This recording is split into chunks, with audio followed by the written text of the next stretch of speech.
En este vídeo se presenta el concepto de localidad, un concepto clave en la estructuración de la jerarquía de memoria, su uso, etc.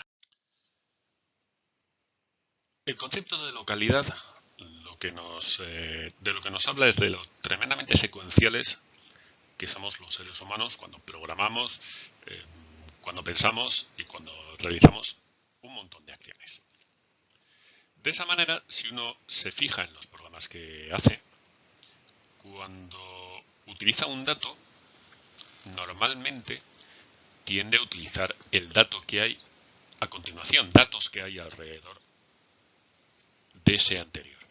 Es más, una de las estructuras que más utilizamos es el array, lo que implica un conjunto de posiciones de memoria todas juntas reservadas con un determinado propósito. Pero es que además, cuando programamos, el flujo de nuestro programa más habitual, más frecuente, con una probabilidad muy elevada respecto del resto, es que después de la ejecución de una instrucción, que está almacenada en una posición de memoria, la siguiente que se va a ejecutar es la instrucción que está almacenada en la siguiente posición de memoria. Y después la siguiente, y después la siguiente. Muy de vez en cuando nos encontraremos con un salto que altere esa secuencia y nos lleve a otra dirección de memoria más alejada. De la misma manera, con los datos, lo normal es trabajar con datos que hay cerca, porque tendemos a trabajar con arrays. Cuando hacemos un struct también estamos almacenando datos juntos y muy de vez en cuando tendemos a utilizar variables diferentes. Esto es la localidad espacial. Esto es lo que nos dice el principio de localidad espacial. Y es que si accedemos a un dato o a una instrucción, con una probabilidad elevadísima, accederemos a otros que están a su alrededor, ya sea datos o sea instrucciones. Y esto es por la forma como los seres humanos pensamos, programamos y utilizamos las cosas. La localidad temporal, ¿a qué hace referencia? La localidad temporal hace referencia a que, por expresarlo de alguna manera, los seres humanos somos un poco repetitivos.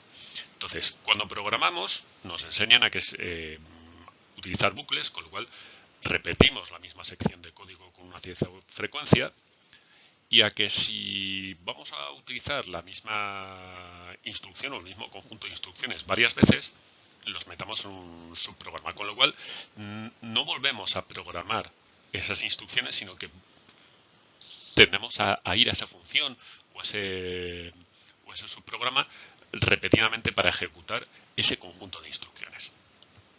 Así que entre bucles, funciones y subprogramas tendemos a repetir secciones de código. En cuanto a los datos, pues también es muy frecuente que cuando empecemos a utilizar un conjunto de datos, linealmente tendemos a pensar en hacer todo lo necesario con ese conjunto de datos. Con lo cual, cogemos unos datos y durante una cierta cantidad de tiempo estamos operando con ellos de forma repetitiva. Esto es lo que nos dice la localidad temporal. Y es que si accedemos a un dato o a una instrucción, vamos a estar utilizando esa instrucción y ese dato con una cierta frecuencia y por lo tanto, temporalmente, en un breve lapso de tiempo, vamos a volver a utilizarlos con una probabilidad muy elevada. Bien, en este concepto de localidad, articulado a través de la localidad temporal y espacial, es en lo que se apoya un sistema de memoria.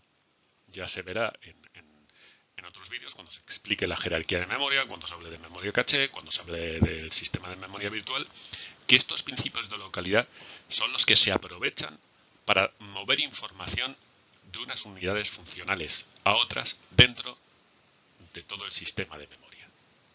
Y por eso, al ser tan importante, los hemos puesto en un vídeo aparte.